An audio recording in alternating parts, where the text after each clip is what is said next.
Good to see Good to you. see you too. How are you? I'm great. Okay, Thank you. come have a seat here. Thank you so much for willing to share your story. So let's just get into it. So tell us a little bit about what has happened over the last 3 to 6 months. As you know, I came to see you because I was having a little confusion. When I was reading, my peripheral vision seemed to have been lost because as I was reading every morning, the sentences didn't make sense to me. Mm-hmm. And when I looked back and reread it again, I noticed that I was missing the right side of the sentence. Mm-hmm. So I had to start reading like this. So I went, to my doctor and I said, hey, something's going on. And the last time I had visited the optometrist, Mm-hmm. they kept telling me, you have small cataracts. You don't need to see anybody at this point. So my friend Sonia had LASIK surgery with you, and she highly recommended you. So I called the office and I made an appointment, thinking I was going to get LASIKs for my little cataracts. I was so fortunate that you made me stay in your office and take a field test. With the everydays of running a practice or seeing patients or whatever it is that we do, it's really easy to kind of just get bogged down into the routine, right? We see so many patients for cataracts and we see so many patients for vision correction or whatever else. And we could have pulled you in and just to the other, that same old routine thing. But, when I saw you and I said, well, you don't really have any significant cataracts and you're really complaining about the way you're reading and it didn't make sense. And one of my mentors always told me that you're a physician first, you're an ophthalmologist second, right? Mm-hmm. So we always kind of have to take a look at the patient as a whole, and for you the puzzle just didn't fit at that point, right? Right. And so thankfully you were able to stay, and I wanted you to get a field of vision test, uh, and and you were able to stay, and we saw that okay, your field of vision didn't look too normal, right?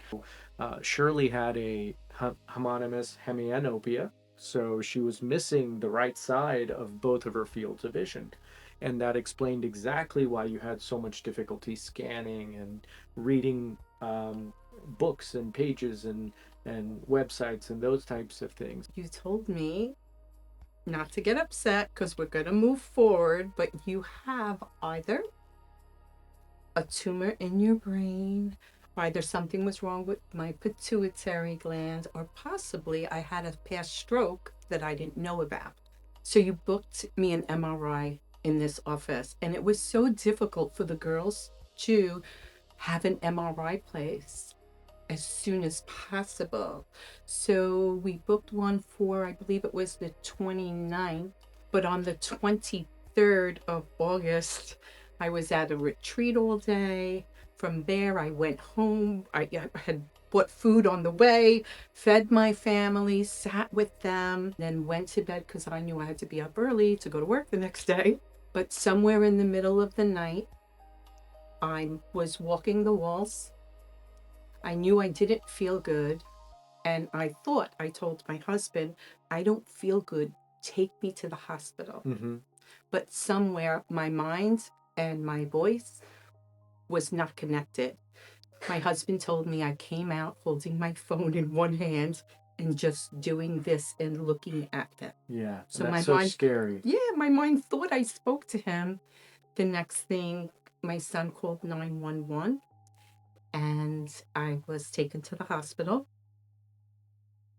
and transported to another hospital where they were treating me for a stroke because I couldn't speak.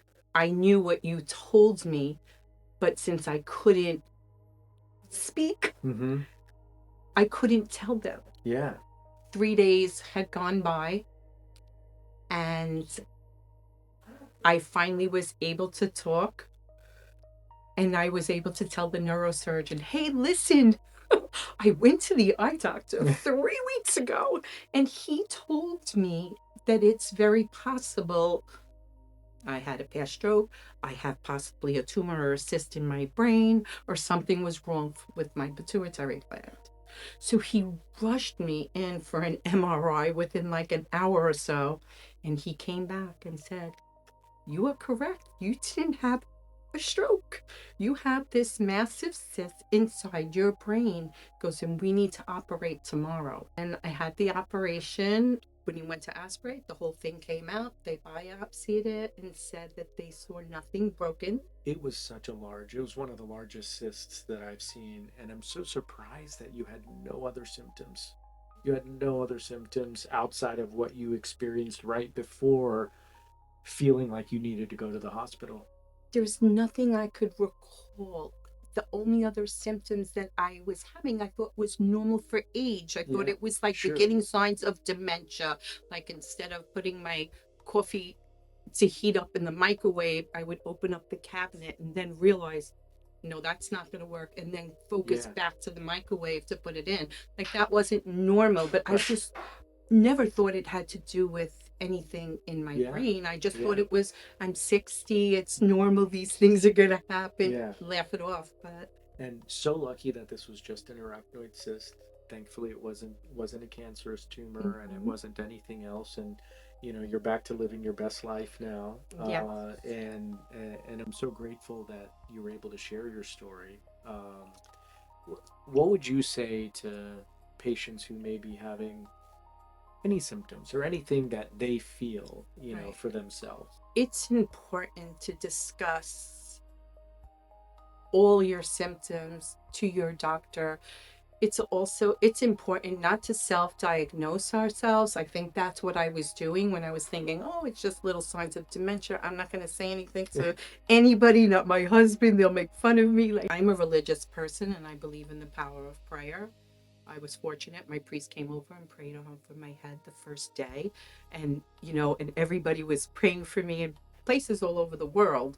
So I do believe, like, I love the fact that my voice came back and I was able to Yeah. tell them. All I wanted to do was give you a hug Oh, because for me, if I didn't come here and you didn't tell me that, which was a pretty scary thing to say to a patient, but you were pretty good. You were like, we're going to move forward. We're not going to dwell on no matter what it is. We're going to book you an MRI. If you didn't tell me that, I couldn't have told the doctor, this neurosurgeon, they were treating me for 6 days for stroke. They were going to send me home until I told him that. If I'd been given that information, who knows yeah, if that cyst would have grown, if it would have burst, if something would have sure. happened. So Yeah. I'm so indebted, and you were so thorough that you didn't just ask me. You were like, please stay in my office. Let me get a field test done on you.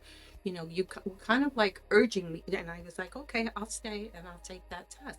Most doctors send you, say, okay, make an appointment in the front. I'll see you in 2 weeks or whatever, and we'll do a test on you. I was so glad that you were not that doctor to push me away, that you took care of it right then and there. We went from, an eye exam to maybe having some mild cataracts to now having, a very large arachnoid cyst that Yeah. became symptomatic. And Mhm.